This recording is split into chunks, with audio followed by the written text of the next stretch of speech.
Welcome to Happy Talks with Dr. Alice and Donovan. Dr. Alice Fong is a holistic naturopathic doctor and founder of Amour de Soi Wellness.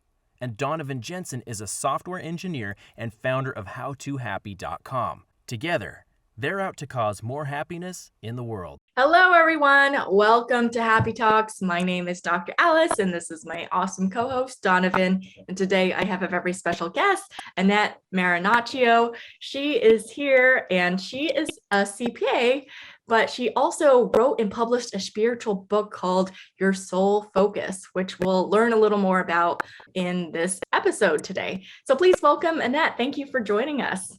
Oh, thank you so much for having me. It's a pleasure. Thank you.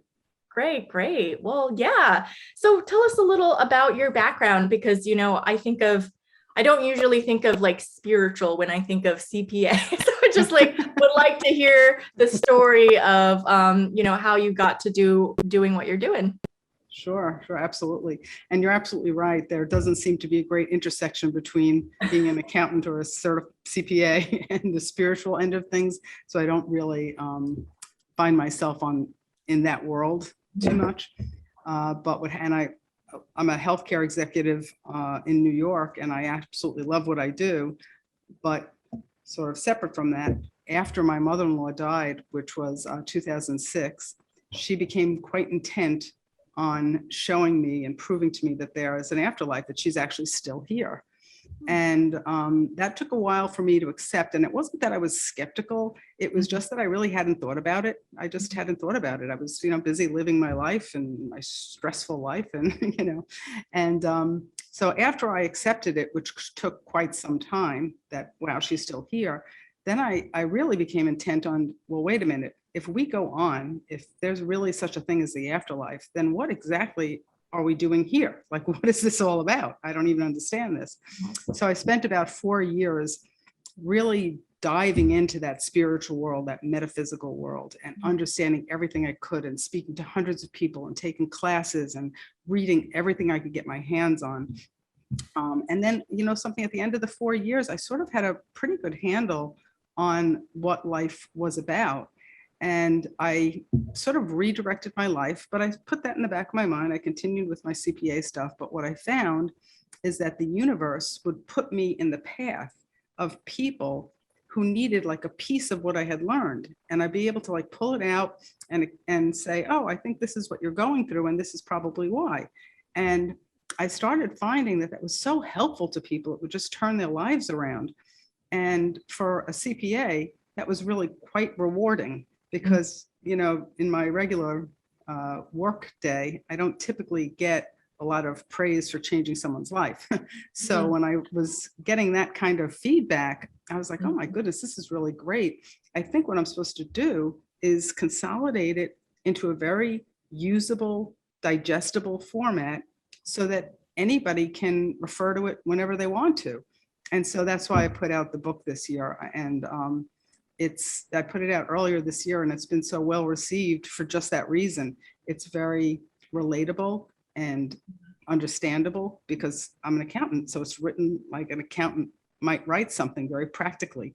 But it really does show people, sort of walks people through how I came to accept the fact that there's an afterlife and everything I've learned about it. So that's sort of my background and my story. Yeah, it's a really interesting intersection of like you mentioned before, two paths that you don't often hear crossing. I would be curious, you mentioned that some of the stuff you learned and some of the content has really been able to help a lot of people, or a lot of people have felt like their life was changed in a really positive way. I'd be curious to kind of dig in a little more on some of the concepts, or just a little bit more about what that specific piece means. Sure. I think one of the biggest things that people living, like I was living their everyday lives, think is that this earthly life is so big and so important, and it's all about this earthly life. It's all about our life. We can't really see anything outside of that. And one of the largest things I learned is that this life of ours here is a sliver, a minute sliver of our entire soul's existence. And so what happens is, I like to refer to it in the context of Einstein's theory of relativity. You can really only relate to what you can relate to. Really, what we're born with these kind of blinders on, almost like a dunce cap, but a blinder on, so that by design, we can't really see too much on either side of it. And it is by design, because if we were able to see what our soul is really part of, and that this is a sliver of our life, then we may become too distracted to really make the most of our life here and really grow while we're here. So what happens, what's really enlightening is that whereas we think everything on this life is so dramatic and so important and so intense, and it is, it's still a sliver of everything that our soul is about. And once you change your whole perspective in terms of, instead of just living in your own bubble and thinking of your own self and your own family and your own community, and you understand that we are part of this huge spectrum of the universe, and we're connected to everyone, all walks of life, people on the other side, souls on this side. And I like to say COVID really, you want proof that we're connected to everybody, race through the universe like nothing. It was nothing, showing us that invisible connection. And once you understand that living your life really with a wider lens on it is not only possible, but it's what we should be doing, that really makes you happier, because you don't put such a stress and such an importance on every little thing that we're going through. And before I understood that, I felt I was a very good person. I've never been, not a good person. I'm a good person. I give back to my community. I love my job. I love my family. But once you understand that my universe and my position, my work life, and the people I surround myself with, and my family is a small fraction of what we're all about, your whole perspective changes. Your whole perspective changes, and you just put less stress and importance on things that might sort of aggravate you in day-to-day life now. When you and also when you think that something that maybe, I heard this saying once and it stuck with me. Sometimes when you think like things are falling apart, they're really falling into place. And so if you also can get out of your own way and understand that you might not understand everything, then you look at problems with a different lens also, because maybe there's a reason that you're going through this. There always is a reason you're going through it. So that helps your perspective, in day-to-day life. Yeah. So kind of like a summary of what you were saying and what I'm hearing. You can correct me if I'm a little off from what you're trying to share with us, is that, we're all connected in this universal way. And when we can kind of like take the blinders off of our really little lives in the grand scheme of things, and that, like, when we get caught up with like a broken car or tire or things like that, or when my internet freezes up, those are like minutia things in the grand scheme of life, and that like we're all connected in some way. And when we can expand our perspective and realize when those like breakdowns happen, it's actually serving a purpose for us to maybe get something out of it. When you were saying that, I thought of I moved across the country for a relationship that ultimately didn't work out. But, reflecting back, when we broke up, that was really like the best thing for me, because if I didn't move across the country, then I wouldn't have met my current fiance, and none of that would have happened, and we would be getting married in a couple months. Well, actually next month. So yeah, that's kind of what I think of in the grand scheme of things. But also the other thought that I had, and I don't know if this is going to be too much of a tangent, but I don't know if you saw the movie Soul. That's what kept coming into my brain. It was so good. It's a Pixar movie, and I think it kind of like captures like the essence of what you were saying. I don't know if you'd agree. Yeah. Yeah, no, I absolutely do. And that's a great story. Mhm. How you basically were going through something that you felt was a hardship, things falling apart, when Right. really it may have taken time, but things were really falling into place. Mhm. And even the example you gave was when the car breaks down. I actually have used that example before, that sometimes you'll have something happen like a car breakdown or an accident, Yeah. and it seems horrible, but maybe at the end of the day, it was supposed to happen, Mhm. because maybe the fellow in the repair shop is having a really horrible day, Yeah. and you're going to go in there and brighten up his day for some reason. Or maybe you're going to challenge some new mechanic in the repair shop to change something that he's never changed before, some Mhm. part on your car that's going to help him in the future recognize that this part is problematic in somebody else's car 5 years from now. And it turns out that by him changing that part, it prevents that person being in an accident. We're all connected, and you can't possibly, none of us can possibly know the connections. Mhm. So that once you realize, which a lot of people, they'll say it in other ways, surrender, just Mhm. surrender to the universe, surrender to, but once you realize that that's really what's going on in the universe, that there is to some extent a grand design, and of course free will, but it sort of puts you a little bit at ease. Another thing that I think is really heartwarming for a lot of people when you're going through something rough and you really want to just brighten up or be happy, is the fact that we're never, ever, ever alone. Our deceased loved ones are not like over yonder resting in peace. They're really right around the corner. They're really one energy level away. And if anybody ever needs help, it's really as simple as just tapping into them. So that's another thing too. I think a lot of times people on Earth, again, because we're just so programmed to live in our lives, don't realize that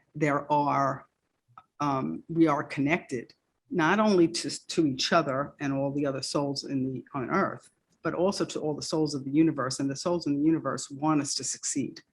So they anytime anybody needs anything, it really is as simple as either praying or asking your deceased loved ones for help or guidance. And if they can, they will. The one time they really won't will be if it interferes with your or someone else's soul's purpose. We all come here to Earth with three things that we've decided before we come here. One is sort of who's going to raise us. So our parents, the family we're going to be raised in. I like to say, because a lot of people say, oh, I don't know if I would have picked my mother or my father, but at the end of the day, you may not get the parents you want, but you always get the parents you need. So you select your parents, you sort of select how you're going back. If it's going to be a drawn out illness in my 70s, maybe cancer for 2 years, and I'm going to have my loved ones take care of me, which will help their souls grow. Quick, sudden departure in my 50s, ripe old age of 92. So you sort of decide how you're going back. But one of the more important things you decide is your purpose here. We all come here with a purpose. The simple purpose is to love and grow, but we come here with a purpose, and no soul is going to interfere with the purpose of another soul. So sometimes when people feel like I'm begging for something, I just want this, I just want X, like I want this relationship to work out, and you're not sure why it's not occurring, it's like step back and think about it, because maybe it's not supposed to occur, because maybe it's part of your soul's purpose for it not to occur. So, but basically we do select our purpose here. And you can, so another thing to just, lift burden is the fact that we're never alone. Just ask, not only ask your earthly friends for help, but ask the other side for help. It works. So that's another thing that I think, sort of makes it easier to live this life to some extent, I want to hone in on one of the words that you mentioned a couple of times, which is purpose. And I'd be curious because, if you talk to people, there's a lot of people that say like, I don't know what my purpose is. I don't know what I'm doing. I don't know what's going on. I'd be curious if you have some ideas or strategies or thoughts around how people can sort of uncover their purpose or get more in tune with it, or just have a better relationship with that word. Because I know a lot of people kind of struggle to really connect with that and have a clear idea of what their purpose is. I think the simple answer is if you're always moving forward in kindness, then you're moving toward your purpose. And the other reason I think people struggle with the word purpose is because they're looking for a very grand purpose. They're looking for a huge, grand purpose. And the reason we come here may not be a huge, grand purpose. It may be an event. It may be a series of events. Our purpose here may have nothing to do with us. It may have to do with another soul, because we travel in soul groups. So everyone's purpose is the same as each other's in terms of loving and growing. That's the purpose. So if you're moving forward in kindness, if you're loving and you're growing and you're sharing, you're moving toward your soul's purpose. But I think the struggle is because a little bit media, we're really all in tune to, big stars in certain ways, big celebrities and things like that. And so when we, that's my compare thing again, but when we get to that thing and we see them and we say, oh my God, they're like larger than life, we sort of struggle because we keep thinking our purpose is something of great magnitude. And more often than not, it's not of great magnitude. It's really just simple, and it's moving forward. But to speak about that thing with the celebrities, somebody had asked me once, what is the one thing on earth that you think would help people live a more fulfilled or happy life? And I had said that I really think if people could drop the word compare and drop the feelings associated with it, it would all be a lot easier for us to move toward our purpose. Because the word compare is a very difficult, complicated word, and it keeps us distracted from really moving toward our purpose. And some people will say, well, I don't compare myself to celebrities, so I'm not a jealous person, and that may be true, but people compare themselves to themselves also, and that can be a very difficult thing. They'll compare themselves to the past. Well, geez, I used to be, I weighed less when I was 20 years younger, or my hair wasn't gray, or they just compare themselves to themselves in the past, or they compare themselves to what they want to be. Or, geez, I thought by 40 years old, I'd be whatever, married and have a child, or I thought when I was 40, I'd be an executive, or I tried to be, a celebrity and I didn't get there. So they also, that comparison to what you want to be or what you thought you would be is also detrimental. It keeps you from moving toward your soul's purpose. So I think the simple answer is, if you are moving forward in kindness toward people and forgiving, not only forgiving others, but forgiving yourself, you're moving toward your purpose. I don't know if that answers. Yeah, no, I love that idea of kind of letting go of the comparison, because I think there's like a lot of judgment involved in that. And even though it's, when I think about myself, and I agree, I'm so guilty of, comparing myself to my younger version of myself. Like, oh, I've been wanting to like be my college weight for so many years, and it's been so many years later, and I'm like, it's not going to happen. And I need to come to terms with with that and love my body for where it's at now.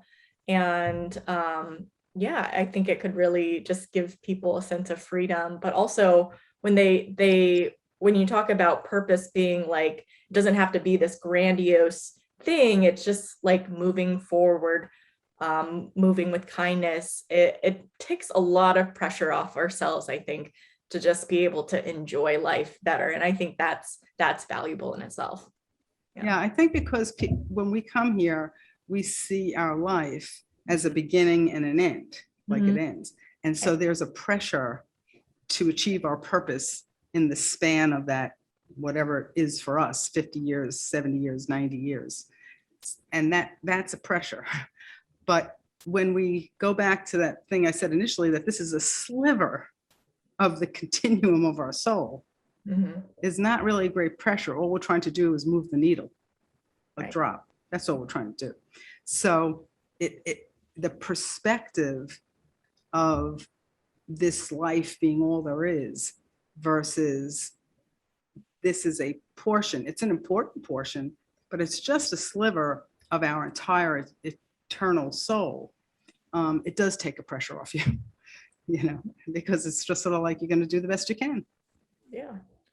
The other thing I think is when we head back, the other thing I've learned is when we head back, we are our own judge and jury. So we decide if we did what we intended to do here. It's not like others are going to, or any other person or being is going to really decide for us. We sort of decide, okay, how'd we do? And if you haven't achieved your purpose, you haven't achieved your purpose. But if you're doing wonderful things like the two of you with this, Happy Talks podcast, putting out positive vibes all the time, that's a wonderful purpose.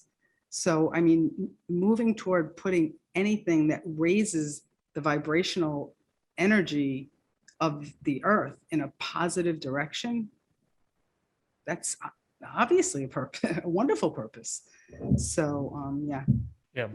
I wanted to circle back to something you mentioned around kind of the magnitude of someone's purpose. And I think that's a really good point, because just by definition, there's only going to be whatever subset of people that make a huge outsized impact, right? This celebrity level size impact, because just the way that, the world works and whatnot. So I think it's really important to remember or tap into this idea that your purpose doesn't have to be super complicated or huge. It can be very, very simple. And I think that is what I've seen trip up people a lot, instead of honing in on something like, hey, I just want to be a good parent. They hone in on this huge, I'm going to change the world and change 1 billion lives. And that's awesome as an aspiration. But it also comes a lot of times with kind of this comparison stuff you were talking about, where, 10 years down the line, if instead of 1 billion people, it was only 500, then you see people get really agitated and upset and, oh, well, I didn't do what I meant to do, instead of taking, hey, the stuff that I did do is important, does matter, has contributed, and really allowing that to like push them forward. So I really think that's something just important to hone in on, especially as I see people, year over year, kind of like you were saying with these ideas of this is what I should have done, or that I thought I was going to do, not reach those things, and then really beat themselves up instead of celebrating any of the positive things that they did along the way. So I just wanted to highlight that, because that really stuck out for me as an important piece. That's a great point. It reminds me of one of the things that I had heard when I was trying to figure out this whole, like, wait a minute, there's an afterlife, is that people were saying, oh, they can't tap into, mediums can't tap into your deceased relatives. They're just reading your mind, which in and of itself would have been mind blowing to me, but okay. But at one point, someone said, most of the mediums are frauds. And I was just like, you know something? If there are 100 mediums, and let's say 99 are fraudulent, but one is not, what does it mean for all of humanity? Because if all you need is one, if one is not, and one is really tapping into your deceased loved ones, that means your deceased loved ones are able to be tapped into. Why would anybody focus on the most, or the 99 that are not focus on the one that is. And that reminds me of that whole like 1 to 99 is what you had said about the magnitude. Even though you may go into a project or an event saying, I want to help 1 million people, or I want to affect, or I want to impact 1 million people. And at the end, you only impacted 1 or 2 in a major way. How can that be bad? You know, it can't, as long as you didn't hurt the other 999. All right, you may not have impacted them, but you helped 1 or 2 or 10 people. That's huge. And it was interesting because when I was writing my book, I'm not a real avid book reader, and I'm a numbers person. My left brain is very dominant. That's always been that way for me. So I certainly don't consider myself a writer, although I wrote this book. But I focused the whole time on, it was interesting because somebody asked me like, well, how'd you keep it going? Because there were many times I really wanted to give up on writing it because it was a hassle. But what kept me going was, of all crazy things, Justin Bieber, because I happened to, in January of 2020, I happened to sitting on my couch with the iPad, this algorithm, thing must have come up that there was this interview with Justin Bieber and Haley Baldwin Bieber. And he said, and that's just fascinating to me because he's like this young guy. And I'm like, if I'm being kind to myself, middle-aged woman, that he would affect me so much. But I really needed to keep his words in my heart and my head throughout the entire process of writing the book. But he had basically said that when he was younger, he felt he was very lost in life. And now that he was older, again, I consider him still very young, but in his words, he said, now that I was older, I realized that my whole life changed once I shifted the focus away from me and on others, and just focused on others. My whole life changed, my purpose changed. And that's what I did with the book. I wasn't worried about, I can't say I wasn't worried about it. It did affect me. That was like, oh my goodness, it's a lot of work writing this book. But I kept getting through that lag by focusing on the people it would help. And I wasn't worried about if it helped 500 or 1,000 or 10,000. I knew it was going to help at least 1 or 2 or 3. And so if I had the knowledge and I could put it in this book and help 1 or 2 or 3, boom, I've done what I intended to do. That was my mission. And so I kept my eye on the ball on helping other people through it. And it happened because I put the book out there, and the power of social media, which is like, mind blowing to everybody, certainly to me. I had a woman from Oregon, like a month after I put it out there, like reach out to me via instant message on Facebook and say, I just want you to know that I wanted to thank you for writing your book.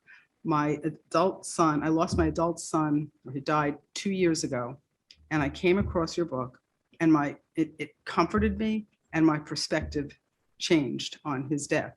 And I was like, oh, there's my one. I helped her. How could I, how could that be bad? So, and again, going back to my profession, it's not like I'm a doctor or a nurse where I get accolades all the time for changing people's lives and their perspectives. I'm a CPA. And I do, great work in the healthcare arena too, but not like that where you change somebody's life. So that was wonderful for me. I had a woman from England reach out to me and say, I happened to come across your book. I lost my father suddenly, so I didn't have time to say goodbye. And I thought he may have been giving me signs, but I wasn't sure. But I started reading your book, and it's helped me so much. I recognize now that these are signs he's giving me. And I was like, yes, yeah, he's still there. He's giving you these signs. Absolutely. So, every little person, every little story like that of somebody that I was able to help sort of made the difficult work of writing the book worth it. So it's exactly what you said, that magnitude thing. It's like people are focusing on what they didn't achieve instead of what they did achieve, which is sort of like huge in most cases, Yeah. So, yeah. Yeah, that's great. Great perspective for people who get caught up in the numbers. And that's like, hey, if you affect one life, that's huge in itself. So yes, Annette, thank you so much for joining us on our show. Was there obviously we want to plug your book, but was there anything else besides your book you'd like to plug before we wrap up today?